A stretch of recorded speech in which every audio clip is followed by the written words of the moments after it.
puso ko sa kasalanan nagawa laban sa'yo.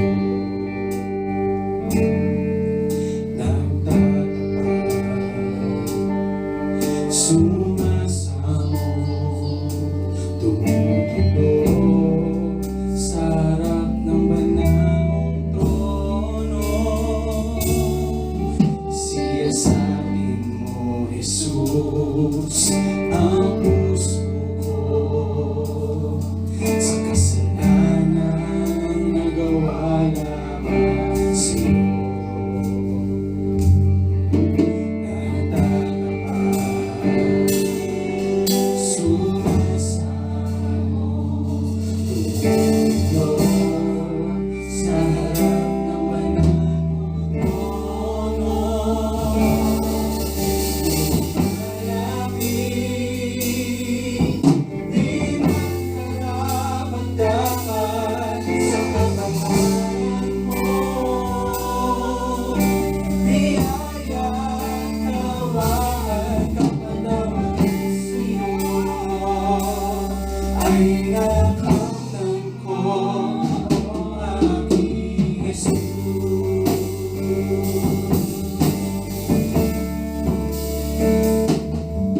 Siyasatin mo, Jesus, ang puso ko sa kasalanan nagawa laban sa'yo. Natatapat,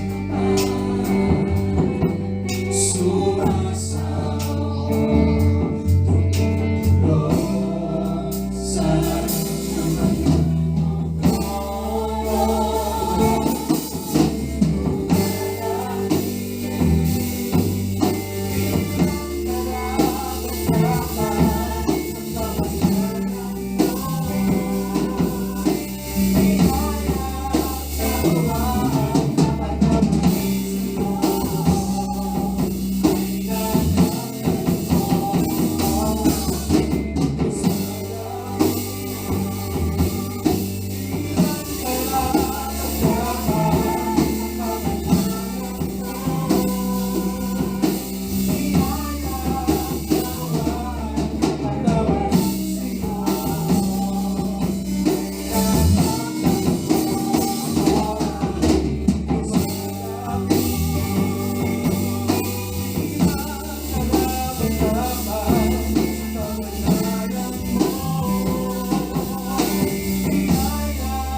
Dapat sa kabanalan mo, biyaya at kalawaan, kapatawaran sa'yo ay nakamtan ko, o aking Jesus. Ay nakamtan ko, o aking Jesus.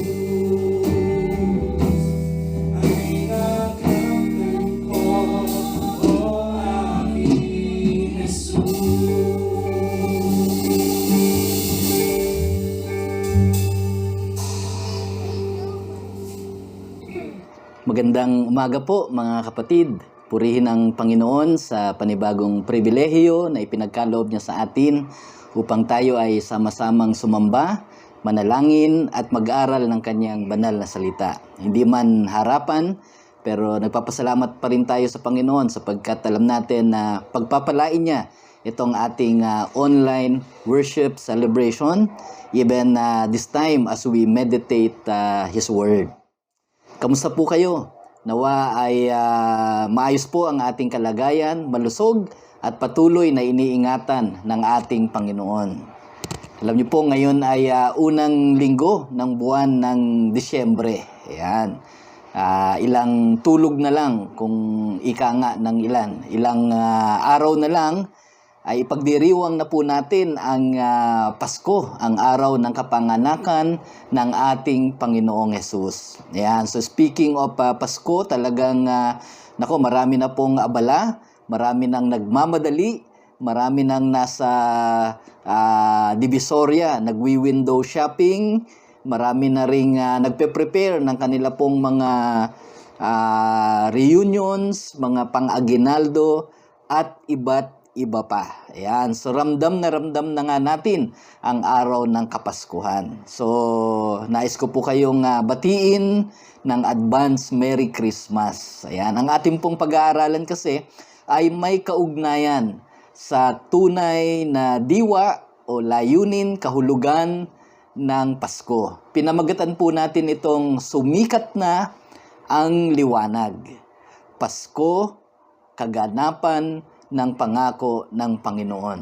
Alam niyo po, bago ipanganak ang Panginoong Jesucristo, 700 taon ay meron pong inihula si Propeta Isias. Ito rin po ay pangako ng Panginoon sa mga tapat na Hudyo ng mga pagkakataong yon.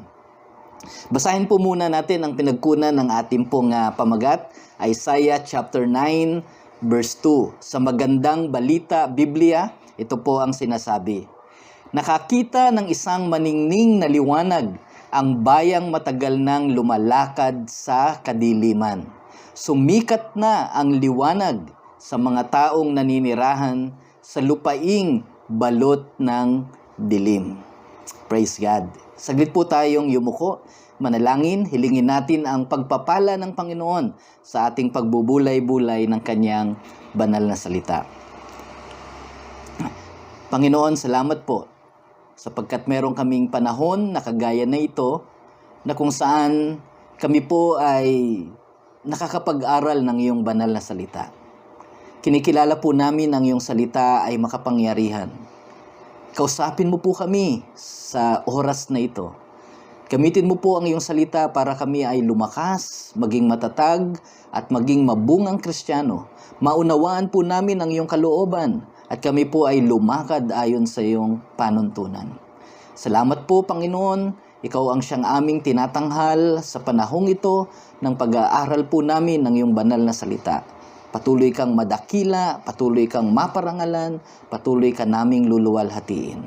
Salamat po sa makapangyarihang pangalan ng Panginoong Hesukristo. Amen. Amen. Kagaya nga po ng ating titulo, sumikat na ang liwanag. Ang Pasko ay kaganapan ng pangako ng Diyos sa bayang Israel 700 taon bago ipinanganak ang Mesiyas. At ayon nga sa talata na ating binasa at pinagkunan din ng ating pong titulo sa pag-aaral na ito, chapter 9 verse 2 ng Isaias, nakakita ng isang maningning na liwanag ang bayang matagal nang lumakad sa kadiliman. Sumikat na ang liwanag sa mga taong naninirahan sa lupaing balot ng dilim. Ano po ba ang background nitong sinulat na ito ni Propeta Isaias? So, nung mga pagkakataong yon ay ganap ang kadiliman sa lupain. Alam niyo po, may pangako ang Diyos sa bayang Israel. Ito ay ang pangako ng Mesiyas o tagapagligtas. At ang Mesiyas na ito ay magiging hari ng Israel, uupo sa trono ni David, at ipinangako ng Diyos na mula sa pamilya ni David ay hindi mauubusan ng uupo sa trono. At ang pinakadakila ay walang iba kundi ang ipinangakong Mesiyas o tagapagligtas. Pero alam naman natin, simula nung umupo yung ikatlong hari ng Israel, si Solomon, hindi rin siya naging ganap na tapat sa Panginoon. At dahil sa kanilang pagsuway, pagtalikod, nahati po ang kaharian. Pero yun po ay nangyari matapos ang maraming paalala, babala ng ating Panginoon sa bayang Israel. At ito pong panahon ni Isaias at ang panahon ng pagsusulat niya ay hati na po ang bayang Israel. Ang Israel, yung 10 tribo ay naandun, yung northern tribe, at yung southern tribe, yung kaharian sa timog, ay walang iba kundi ang Hudyo, ang Judea. Ayan. Okay? At ang naranasan ni Isaias, mga 5 hari, pero ang dumaan sa kanyang buhay, kahit na yung hari sa panahon niya, si King Ahaz, sa mga pagkakataong yon ay ganap ding masama. Hindi sumusunod sa kalooban ng Panginoon at naghahandog ng kanilang anak para sunugin, nagpapasakop sa ibang kaharian sa halip na sa Diyos at sumasamba sa Diyos-Diyosan at sa ibang Diyos. Tumalikod sila sa kalooban ng Panginoon. At bilang parusa, hatol ng Diyos sa kanilang pagtalikod at pagsaway, ay gagamitin nila ang kaharian ng Assyria. Gagamitin ito ng Diyos bilang pamalo sa kanila. So naranasan nila na sila ay sakupin. Yung 10 kaharian doon sa norte ay sinakop, ginawang alipin yung mga tao roon. So again, nakaranas sila ng pagkakaalipin at pagsakop ng ibang kaharian sa kanila. Naranasan nila ang hatol ng Diyos. At yan po ay ganap na kadiliman ang kanilang naranasan. Yung chapter 7 at chapter 8 ay kwento patungkol dito sa krisis na dulot ng pananakop ng kaharian ng Assyria. Basahin po natin yung huling talata ng chapter 8, yung verse 21 at 22. At ito po ang huling kaganapan bago binigkas ni Isaias ang kanyang propesiya patungkol sa mga Hudyo. Isaiah chapter 8 verse 21. Maglalakbay sila sa lupain na pagod at gutom na gutom. Magwawala sila dahil sa gutom at susumpain ang kanilang hari at ang kanilang Diyos. Titingala sila sa langit at igagala nila ang kanilang mata sa lupa, ngunit wala silang makikita kundi kaguluhan at kadiliman. Isang nakakatakot na kadiliman kung saan sila itatapon. Ito po ay hula ng hatol ng Diyos sa bayang Israel. At nung sinusulat ito ni Propeta Isaias, ito po ay kasalukuyang nagaganap at nararanasan nila. Ano po ang sitwasyon? Ang sabi dito, kahit saan sila tumingin, igagala nila ang kanilang mata sa buong lupain. Wala silang makikita kundi kaguluhan at kadiliman. Isang nakakatakot na kadiliman ang kanilang nararanasan. So yan po ang kanilang sitwasyon. Ganap na kadiliman sa lupain. So sila po ay nandun sa lugar ng masasabi nating pinakamababa at pinakamadilim ng kanilang karanasan bilang isang nasyon. Pero alam niyo po, sa likod ng kanilang pagtalikod at sa likod ng kanilang pagsuway bilang isang bansa, meron pa ring mga tapat na Hudyo na patuloy na sumusunod at nagtitiwala sa ating Panginoon. At ang Panginoon ay may pangako sa mga ito. Sapagkat kung titingnan nila ang kanilang paligid, magaganap kaya ang pangako ng Panginoon? Kung titingnan ng paligid ay hindi ito magaganap sa pinakamalapit na panahon. Paano namin mararanasan ang pagliligtas? Paano kami pangungunahan ng isang matuwid at mabuting pinuno? It is not happening. So, sila po ay lugmok, mababa ang moral sa mga pagkakataong yon because of what is happening to their nation.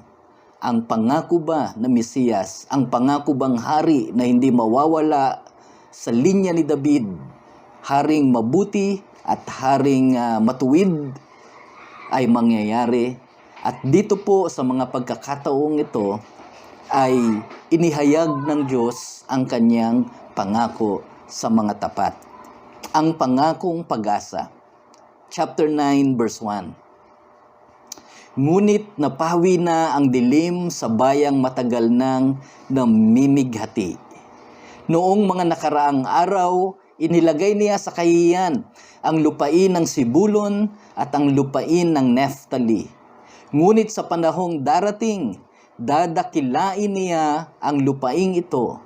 Daanang papunta sa lawa, sa ibayo ng Jordan, sa Galilea ng mga hintil.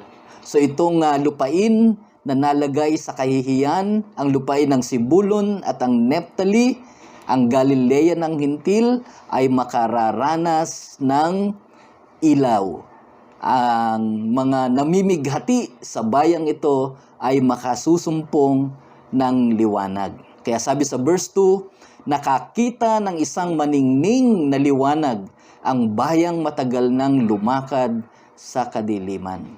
Sumikat na ang liwanag sa mga taong naninirahan sa lupaing balot ng dilim. Purihin ang ating Panginoon. Meron man silang madilim na kalagayan, meron man silang masaklap na karanasan, meron man silang matinding pinagdadaanan ang bayang Israel, pero may pangako ang Diyos sa kanila. Hindi man nakikita ni Isaias sa mga panahong yon ang isang matuwid, ang isang matapat, at ang isang dakilang pinuno, sapagkat ang nakikita niya ay mga hari na lumalabag sa Diyos, tumatalikod sa Panginoon, nag-aalay ng kanilang anak sa ibang Diyos-Diyosan, pero may pangako ang Diyos sa kanila. Isang hari ang itatatag ng Panginoon, ang magmumula sa kanila, at siya ay mamumuno ng may ganap na kapangyarihan. Alam niyo po, ang mga bagay na ito ay encouragement sa kanila.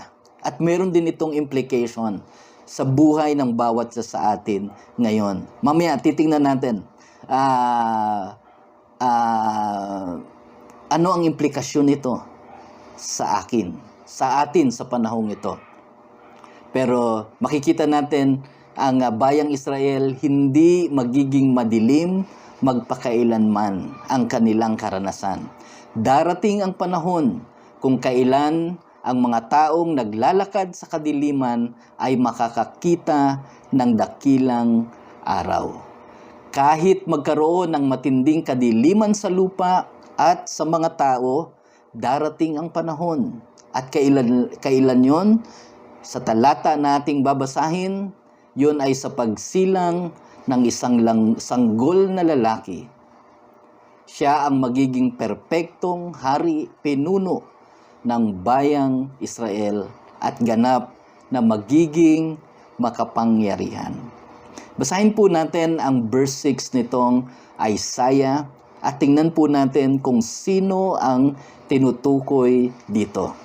Isaiah chapter 9 verse 6. Sapagkat isinilang ang isang sanggol na lalaki para sa atin.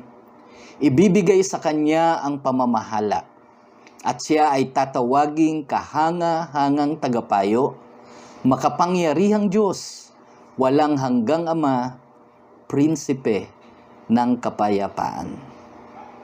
Kaya ang pangakong pag-asa, ang pangakong liwanag, ang sisikat na liwanag sa bayang puspos ng kadiliman ay walang iba kundi ang isisilang na sanggol. At yun ay walang iba kundi ang Panginoong Hesukristo. At dito nga sa atin, hindi lang sa atin, subalit sa buong daigdig, ay pinagdiriwang natin ang kapanganakan ng Mesiyas, ng Panginoon, ng lalaki, ng batang sanggol na hinulaan dito sa aklat ni Propeta Isaias. Sapagkat isisilang ang isang sanggol at ibibigay sa kanya ang pamamahala at siya ay tatawaging kahangahangang tagapayo, makapangyarihang Diyos, walang hanggang Ama, prinsipe ng kapayapaan. May Pasko sapagkat may isinilang na sanggol. May isinilang na tagapagligtas. May isinilang na magiging dakilang hari, matuwid na hari, na paghaharian ang bawat isa sa atin. Sa wikang Ingles, ito po ang sinasabi, "For to us a child is born, to us a son is given, and the government shall be upon his shoulder. And his name shall be called Wonderful Counselor, Mighty God, Everlasting Father, Prince of Peace." Yan po ang isisilang na sanggol. His name will be called fourfold, yung ibinigay na title o pangalan o bansag sa isisilang na sanggol na ito, walang iba kundi ang ating Panginoon, ang ating Mesiyas. Actually, the real meaning of Christmas is not about gifts, it's not about reunions, it's not about every preparations na ginagawa natin. Lahat ng yan ay naging mainam kung yan ay may kaugnayan sa pagkilala natin at sa pag-alaala natin, sa pagpapasalamat natin na sa kasaysayan ng daigdig, naganap ang hula ni Propeta Isaias na ipagkakaloob sa atin, isisilang para sa atin ang isang batang lalaki na siya ay magiging ito pong mga titulo na ito ang siyang implikasyon sa buhay ng bawat isa sa atin. Para sa bayang Israel, ito ang kanilang dakilang pag-asa. Ito ang liwanag na kanilang inaasahang sisikat sapagkat sila ay nasa madilim na kalagayan ng mga pagkakataong yon. Alam nyo, sa mga panahong ito, marahil tayo rin ay nasa isang kalagayan na masyadong madilim. Ang sitwasyon natin ngayon ay talagang napakarami nating problema. Tayo ay nasa gitna ng pandemic. May problema tayo sa salapi, may problema tayo sa kalusugan, may problema tayo sa relasyon, may problema tayo sa ugnayan sa kapwa, sa ekonomiya. Napakaraming suliranin ang dinulot nitong pandemya. Yung iba nawawalan ng pag-asa, yung iba para bang nananatiling madilim ang hinaharap. So, kagaya marahil ng kalagayan ng mga Israelita nung panahon ni Propeta Isaias, tayo ay nasa isang matinding kadiliman. Pero sa gitna ng dilim, may sisikat na liwanag. Napakaganda rin sapagkat sa mga panahong ito, nakikita natin na unti-unting umaayos ang kalagayan, nagluluwag ang mga paghihigpit, yung mga quarantine, and later on, naniniwala tayo that everything will be back to normal again. But anyway, tingnan po natin ang kahulugan nito, ang ibinigay na Mesiyas sa atin.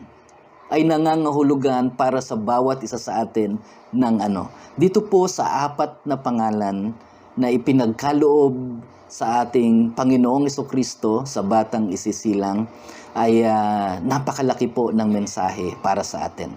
Lalong-lalo na sa panahon ngayon. His name will be called Wonderful Counselor, Everlasting, Mighty God, Everlasting Father, and the Prince of Peace. His name, ang pangalan niya. Alam niyo po mga kapatid, name says a lot of things about us, about who we are, what we've done, and the mark we made for others. Napakahalaga po ng pangalan, di ba? Tumutukoy ito kung sino tayo, ang ginawa natin, at yung marka na iniwan natin. Kumbaga, yan si, talagang, nung nabubuhay yan, mapagbigay yan. Yun yung markang iniwan natin. Yung mga pangalan din, may kaugnayan yan sa, sa kung sino tayo, yung katangian natin. 'Di ba? Nung mga unang panahon, nung hindi pa uso ang apelyido, 'di ba? Kilala tayo kung sino tayo sa pamagitan ng ating pangalan. Ayan, si Mariang Puti, si Pedrong mabait, at yung mga bagay na ganon. So name is very important. Sabi nga ng Proverbs 22:1, Kawikaan, Kabanata 22, talatang 1, mas mabuting piliin ang malinis na pangalan kaysa sa maraming kayamanan. Ang paggalang ng tao sa iyo ay mas mahalaga pa kaysa pilak at ginto. So sinasabi ng Proverbs na napakahalaga ng pangalan. At dito nabanggit sa hula ni Propeta Isaias, ang ipapanganak na sanggol, ang anak na ibibigay sa atin, ay may ganitong pangalan. His name will be called, that is fourfold. Ayan. At ito po ay napaka significant sa buhay ng bawat isa sa atin. Ano po yung unang itatawag sa kanya? Yung ipapanganak na sanggol. Yung sanggol na ipinagdiriwang natin tuwing araw ng Kapaskuhan. Siya raw ay tatawaging Wonderful Counselor, kahanga-hangang tagapayo. Bakit po tayo lumalapit o humahanap sa isang tagapayo? Iyon ay kailangan natin sa panahon na kailangan natin ng guidance, kailangan natin ng gabay, sa panahon na kailangan natin ng tulong, kailangan natin ng tagapayo sa panahon na tayo ay nalilito, sa panahon na gusto natin ng katugunan sa mga katanungan natin, sa mga bagay na hindi natin alam at ano ang susunod na hakbang na gagawin natin. Marami tayong hindi alam sa buhay na ito. Hindi natin alam ang mangyayari kinabukasan. Minsan nalilito rin tayo. Minsan yung mga decision natin ay kailangan natin ng gabay. At alam niyo po, ang ipapanganak na sanggol, ang kanyang gagawin, ang kanyang pangalan, at yun din ang kanyang katangian, at yun din ang kanyang gagawin sa buhay natin. Siya ang ating kamangha-manghang tagapayo. Kaya tayo po na dumaranas ng sakit o ng pait sa ating buhay ay bumabaling sa tagapayo para makaranas ng kaginhawaan. Those of us who are suffering pain turn to counselor for comfort. At hindi lamang po tayong dumaranas ng pait, kabiguan, pati yung mga naghahanap ng gabay, ng guidance. And Jesus, our Messiah, ang ipinanganak na sanggol, ang ipagdiriwang natin ngayong Kapaskuhan, ang ating kamangha-manghang tagapayo. Alam nyo, kahit na gumuho ang ating mundo at tinalikuran tayo ng mga mahal natin, ang ating kamanghamanghang tagapayo, ang ating kahangahangang tagapayo, kailanman hindi tayo bibiguin. Purihin ang ating Panginoon. Lalong-lalo na sa panahon natin ngayon.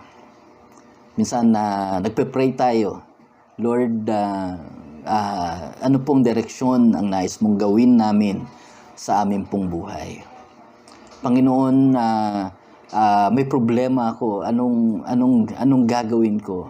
Panginoon, marami akong tanong, hindi ko masagot. Pwede tayong lumapit sa ating Panginoon. Minsan ang paglapit natin sa Panginoon three things. Meron tayong personal difficulties, 'di ba? Yung mga struggles natin sa loob, what happening inside of us ay kailangan natin ng sagot. And we can come to Jesus. Hindi lamang yung ating mga personal na pangangailangan. Minsan yung mga humahad lang din para maganap natin yung misyon at yung tawag ng Diyos o kaya yung purpose natin sa buhay natin. Hindi natin alam kung paano susolusyonan yun. Ang dami kong hinaharap na sagabal. Panginoon, anong gagawin ko para maganap ko ang kalooban mo, ang nais mo? Amen? And God, the Lord Jesus Christ, can guide us. He is wonderful counselor sapagkat si Jesus ay naging tao rin. Naunawaan niya ang ating mga karanasan. May mga instances tayo nga, di ba? Minsan presence lang nung kaibigan natin, yung magka-counsel sa atin. Minsan wala pang sinasabi pero naranasan na natin yung sagot by their mere presence. Okay na tayo dahil sa kanilang presensya. How much more with our Lord Jesus Christ? Mga kapatid, sa panahon na tayo ay naguguluhan, sa panahon na tayo ay nahihirapan, God cares for us. And He is there willing to comfort us, to give us counsel, to give us guidance. Lumapit po tayo sa Kanya. Itong pagdiriwang natin ng season na ito ay nagpapaalala sa atin na si Jesus ang ating kamanghamanghang tagapayo. Alam niyo po, karugtong nung pangalawang titulo na ibinigay sa ating Panginoong Jesucristo ay napakaganda doon sa karugtong nung una. Lumalapit tayo sa tagapayo para humingi ng direction and guidance. Gusto natin ng wisdom, knowledge na nagmumula po sa Kanya. Pero mas mainam at kamangha-mangha. Kaya kamangha-mangha rin dahil bukod sa caring siya, may kakayahan din siya. Na yung ating problema na idinudulog natin sa ating counselor, sa ating tagapayo, ay kaya niyang bigyan ng solusyon. 'Di ba? So kung ikaw ay nahihirapan sa iyong kalooban, hindi ko makilala, maunawa na aking sarili, bakit ako masyadong mahiyain, bakit ako masyadong matatakutin, bakit ako masyadong fearful, ano bang gagawin ko? Bukod sa papayuhan ka ng Panginoon, God can deliver you. Pwede kang palayain ng Panginoon sa iyong mga inner struggle. 'Di ba? Kung ikaw ay may problema sa pananalapi, kung ikaw ay may problema sa kalusugan, lumalapit sa isang counselor, humihingi ka ng payo sa isang espesyalista, ano bang gagawin ko sa aking problema sa kalusugan? Ano bang gagawin ko sa problema ko sa pananalapi? Ano bang gagawin ko sa problema ko sa aking pamilya? Bukod sa kaya kanyang payuhan, kaya niya ring lutasin ang ating suliranin. Ang karamdaman mo, pwede niyang pagalingin because He is the great physician. Amen. And He will not only heal physical infirmities, but even our relationship. God is the healer also of broken relationship. And praise God. Alam nyo, yung bagay na yan, sabi nga natin, ay may kaugnayan sa kanyang ikalawang titulo. Ano ba yung pangalawa? He is mighty God, o makapangyarihang Diyos. Ayan. So, hindi lang siya nagmamahal sa atin at willing siya na embrace tayo, yakapin tayo bilang kanyang tagapayo. Hindi lang siya willing magbigay ng guidance and comfort. God is also able because He is the mighty God. Ayan. Mighty ay isang salitang Hebrew ng kahulugan ay warrior or champion. Ang salitang isinaling Diyos ay ang salitang Hebreo na El. Ayan. So yung Elohim. Ayan. Okay? Kaya pag pinagsama mo yung dalawang salita, si Jesus ay tatawaging mighty God. Ayan. Ay pwedeng sabihin nating siya ang makapangyarihan sa lahat. Ayan. Mighty, almighty. Siya ang kampiyon ng langit, ang hindi masusupil na mandirigma. So, kaya niyang talunin kahit na sino. He is powerful over nature, over sickness, over demons, over everything. Okay? So, Jesus is not just our counselor, but He is our Almighty God. He is able. The God who is able. Kaya sa gitna ng mga araw-araw na laban na kinahaharap natin, tandaan lang natin na ang ating Diyos ay makapangyarihan sa lahat. We have a God who is mighty, almighty. Dakilang Diyos. Kaya sa pagdiriwang natin ng Kapaskuhang ito, marami man tayong mga problemang kinahaharap bukod sa i-comfort tayo ng ating dakilang counselor, nawa lumakas lalo ang ating kalooban at dalhin ang ating tuhod sa pananalangin sapagkat naniniwala tayo na kayang ibigay ng Diyos ang ating mga hinihiling ayon sa kanyang dakilang kalooban. He is powerful. He is able. Amen? Yung katotohanan na yan, alam nyo, pag na-embrace mo ng lubusan that God is caring and He is able, amen, dadalhin ka lagi nito sa paglapit sa Kanya. Kasi alam mo, mahal ka niya, hindi niya, ibibigay niya ang iyong pangangailangan. At hindi lang siya willing na ibigay, kaya niyang ipagkaloob dahil siya ay makapangyarihan. The third title given to this child, His name will be called Everlasting Father, walang hanggang Ama.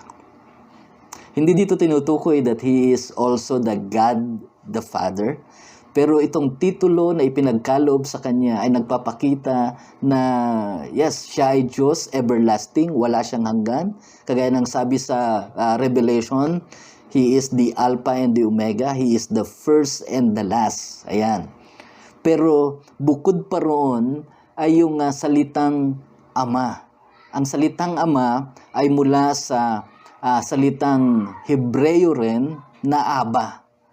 Ito ay isang Jewish expression na sa ating lengguwahe ay tatay or sa English ay daddy. Ito ay terms of endearment ng mag-ama. Aba. Ayan. It is an intimate, a symbol of an intimate relationship. Aba, Father. Kaya pag pinagsama natin yung dalawang salita, everlasting Father, ito ay nangangahulugang tatay magpakailan paman. Forever Daddy. Ayan. At yan yung titulo na ibinigay kay Jesus. Ano ang kahulugan nito? Amen? That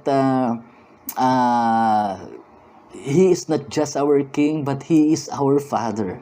We have an intimate relationship with Him na pwede tayong lumapit sa Kanya any time of the day sapagkat tayo ay Kanyang mga anak. Meron tayong malapit na ugnayan sa Kanya. Siya ang ating Ama. Marahil sa iba, hindi ganap na makapag-relate patungkol dito. That our Father is an intimate Father. He is very accommodating. And He is our Abba Father. Ang ating tatay. Provider, protector natin, magke-care sa atin, magsusupply ng ating needs. That's, di ba, when we look at our physical father, tinitingnan natin yon. Ganun din sa ating Ama sa langit. And Jesus Christ, binigyan ng ganitong titulo. And meron din tayong ganitong intimate relationship with Him. Jesus Christ will also protect us. Jesus Christ will also secure us. Jesus Christ will also provide for our needs. He is our forever Daddy. Sabi ko nga, yung iba marahil hindi makarelate sapagkat ang picture natin ng ating tatay marahil ay yung AAA, abusive, abandoned, and aloof father. For some of us, maybe your father, earthly father, is an abusive father. Minsan di mo maunawaan, bakit ka nalang babatukan, bakit ka nalang susuntukin. Minsan di mo maunawaan, bakit may mga bagay sa buhay mo, nagko-question ka, bakit ganito ang aking tatay dito sa lupa. At lalong higit kung bata ka pa, hindi ka na namulat sa isang ama because your father abandoned you. You are longing and seeking for a father figure. Naghahanap ka ng tatay na magpo-provide, kakalinga, magsisecure, magmamahal. Pero ikaw, naranasan mong i-provide yung pangangailangan mo sa sarili mo. Ayan. Ginawa mo ito, nagsikap ka ng gusto. Your picture of a father is pangit, madilim. Malayo marahil sa pinag-uusapan natin because you've experienced abandonment. Or maybe your father did not abandon you pero parang ang layo niya. He is an aloof father. Hard to be in the same room with. Di ba? Parang nakakatakot isang tatay na iiwasan mo pag dumarating. Pag narinig mo na ang boses ay talagang magkukulong ka na sa kwarto. Indifferent, unapproachable, parang walang pakialam. Negosyo niya lang, trabaho niya lang, sarili niya lang, barkada niya lang ang mas mahalaga. Pero ikaw, you are longing for love, you are longing for care, and you are not experiencing it in your earthly father. Ganun pa man, mga kapatid,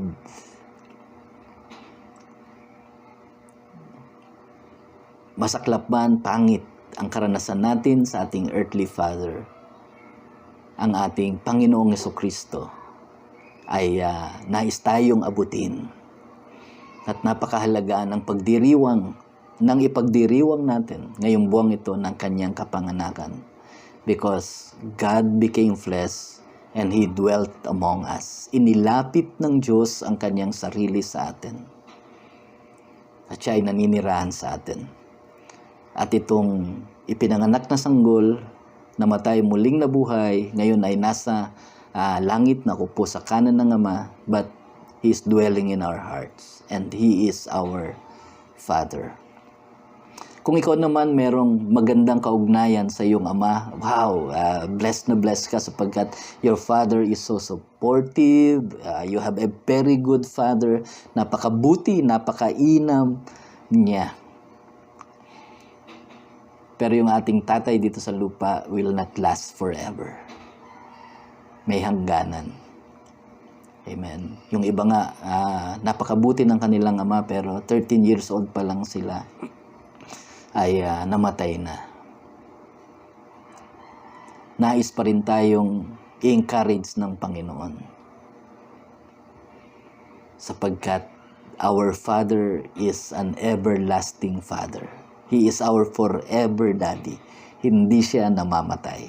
At hindi rin siya masamang ama that will abuse us, that will abandon us, or will be aloof sa relasyon natin sa Kanya. We have a caring Father. We have an everlasting Father. We have a protective Savior, our Lord Jesus Christ. And as we celebrate this season, maalala natin na ang dakilang regalo ng Panginoon, ang ipinanganak na tagapagligtas, ay ating kahangahangang tagapayo.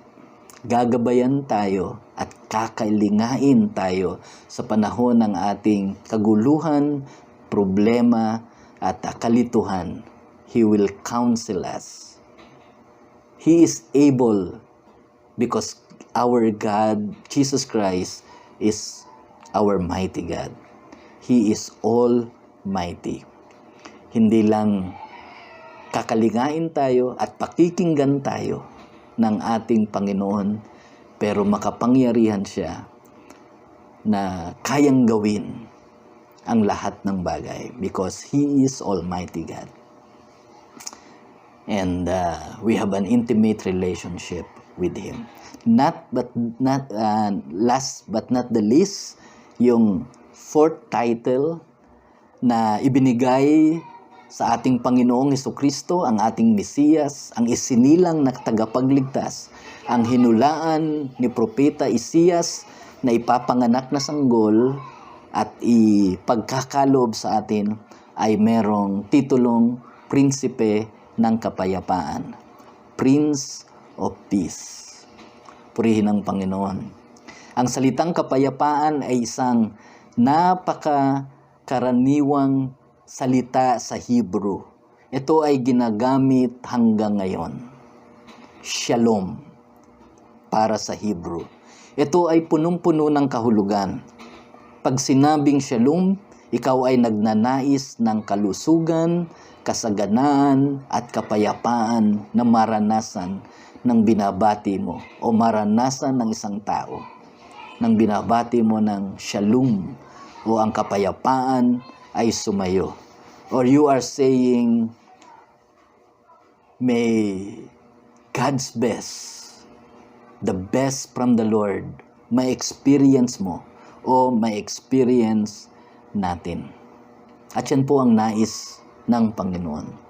At ang ating Panginoong Hesukristo, ang dakilang tagapagligtas, ang ating Mesiyas, ang Savior, ay ang nagbibigay sa atin ng kapayapaan. Alam niyo po, dalawang kapayapaan ang pwede nating maranasan. Yung tinatawag nating peace with God and the peace of God. Ayan. So, napakainam na ito. Kasi, una po, kailangan natin ng peace with God. Dahil sa kasalanan, tayo po ay naging kaaway ng Panginoon. At tayo ay naging subject of His wrath, subject of His judgment. We become enemies of God because of sin. Kaya we need peace with God. Kailangan yung relasyon natin sa Diyos ay maging maayos. Matanggal nga yung hidwaan. Kaya sabi sa Romans chapter 5 verse 1 and Colossians 1:20, we have peace with God through our Lord Jesus Christ. Amen. Dahil sa Panginoong Yesus, dahil sa Mesiyas na isinilang, at kung tatanggapin natin siya sa ating puso, mawawala yung enmity between us and between God. We will have a new relationship with Him. Sabi sa, yun nga, yung Colossians 1:20, He made peace through the blood of His cross. So nagkaroon na ng kapayapaan. Tinanggap na tayo ng Panginoon. Nawala na yung paghihiwalay natin, yung hidwaan natin sa Diyos.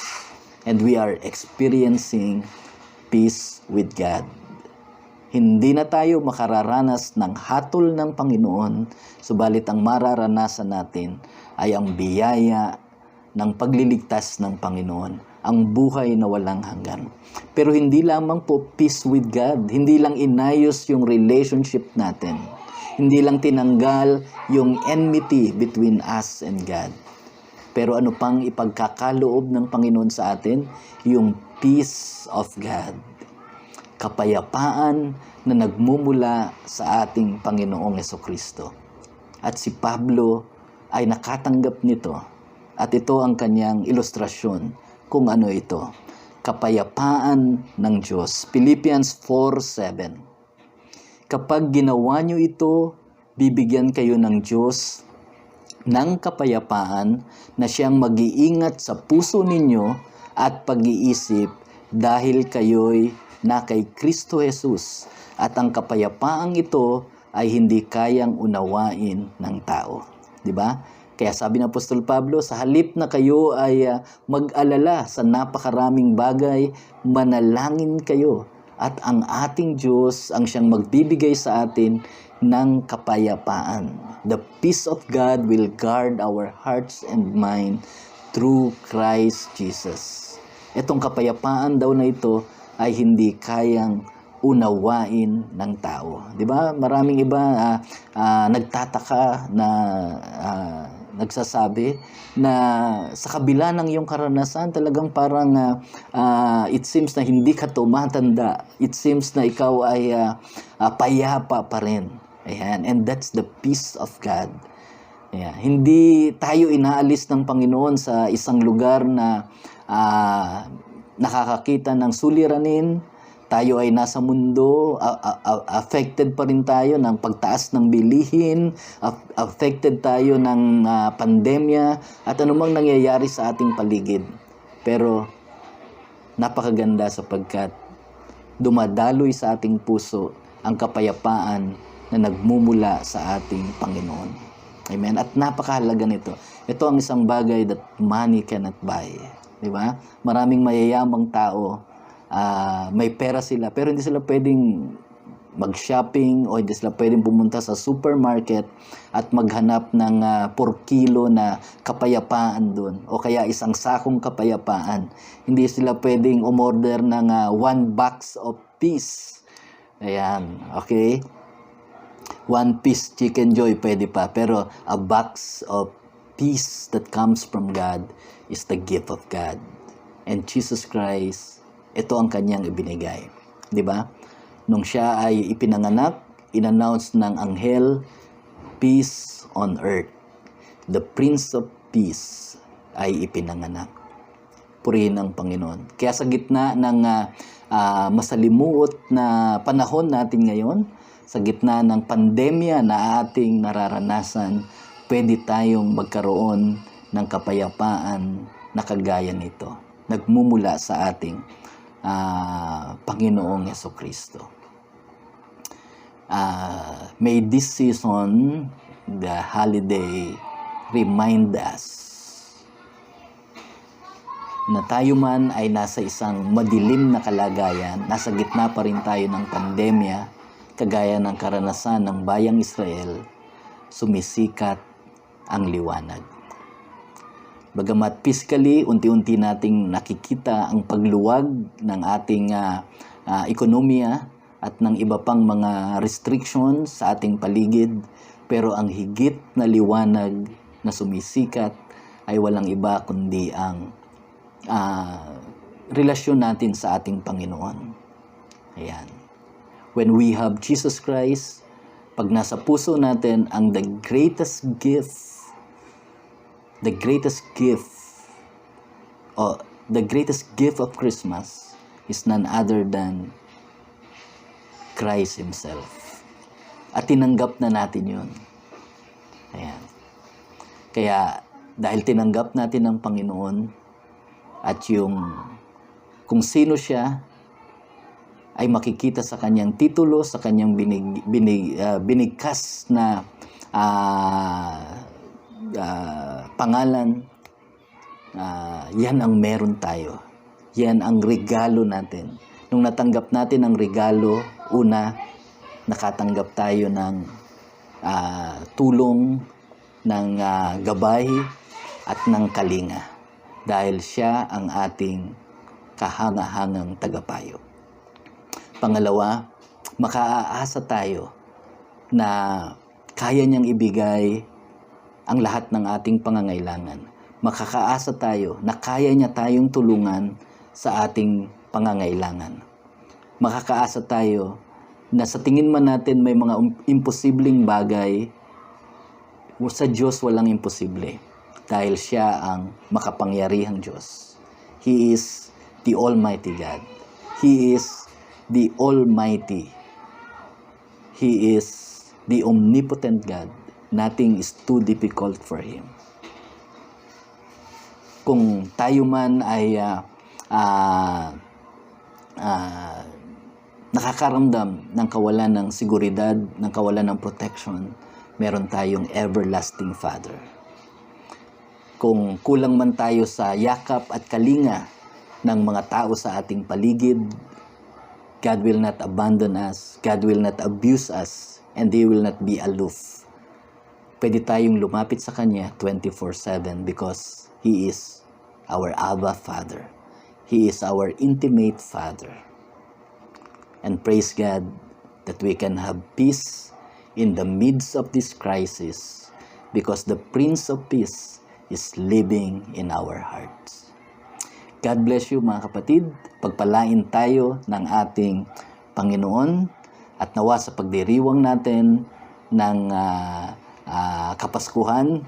Maaga, umpisa pa lang ng Disyembre, pero nawa manatili sa ating puso ang paglapit, pagkilala, pagdakila sa ating Panginoong Hesukristo. Siya ang tunay na liwanag na sisikat sa madilim nating paligid, pati sa madilim nating mga puso, pagliliwanagin niya ito. Nawa maghari siya sa buhay ng bawat isa sa atin, sa ating pamilya at sa ating bansa.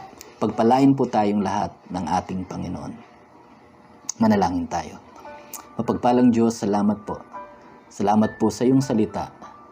Salamat po na Ikaw ang ipinangakong tagapagligtas. Ikaw ang aming Mesiyas. Ikaw ang liwanag. Salamat po sa iyong kabutihan. Pinupuri ka namin, sinasamba sa makapangyarihang pangalan ni Jesus. Amen.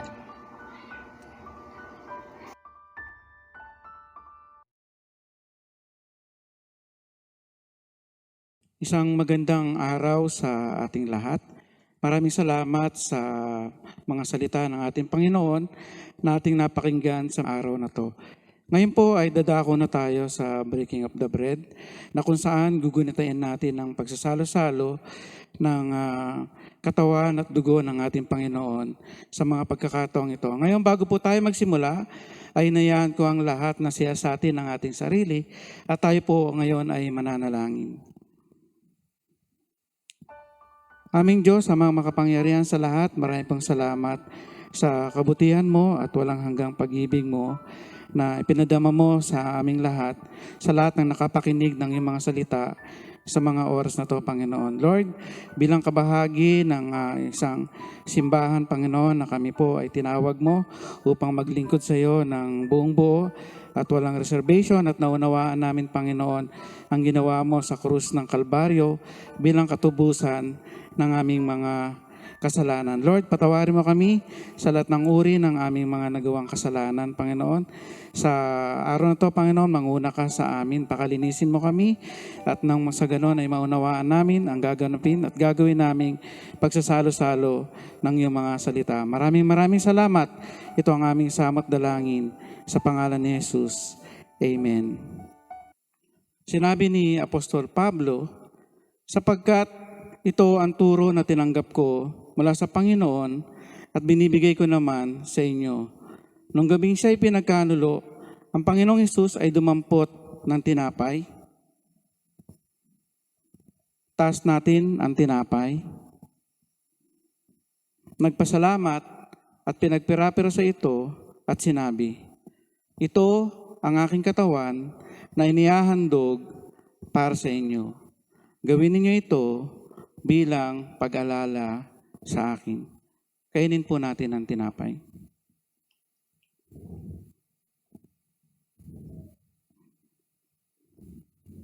Tayo manalangin.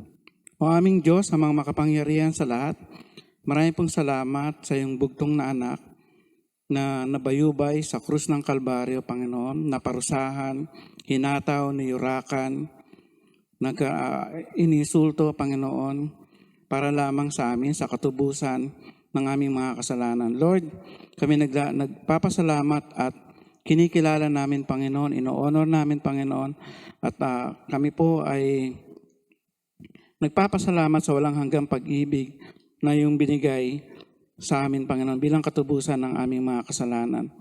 Lord, na kami po ay maunawaan ng bawat isa na narito, Panginoon, na ito ay ginawa mo bilang pagpapakita ng walang hanggang pag-ibig mo sa sangkatauhan, Panginoon. At parapat lamang ng pagmamahal na ito ay may bahagi namin sa aming mga kapwa, lalong-lalo na hindi pa nakakilala sa aming Panginoong Jesucristo.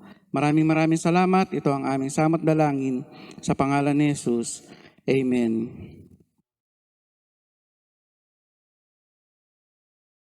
Matapos magapunan, dumampot din siya ng kopa at sinabi, taas natin ang kopa. Ang kopang ito ang bagong tipan na pinagtitibay ng aking dugo. Tuwing inumin ninyo ito, gawin ninyo ito bilang pag-alala sa akin.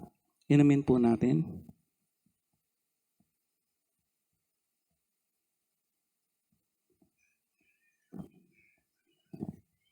Tayo manalangin.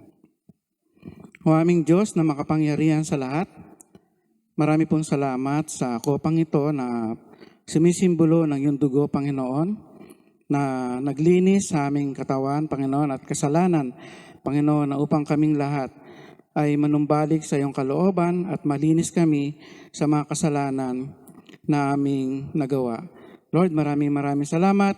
Ito ang aming samot dalangin sa pangalan ni Jesus. Amen. Sinabi ni Apostol Pablo, sapagkat tuwing kakain kayo ng tinapay na ito at iinom sa kopang ito, ipinapahayag ninyo ang kamatayan ng Panginoon hanggang sa kanyang muling pagparito. Pagpalain natin ang ating Panginoon. Maraming pong salamat. Ito na ang pupuri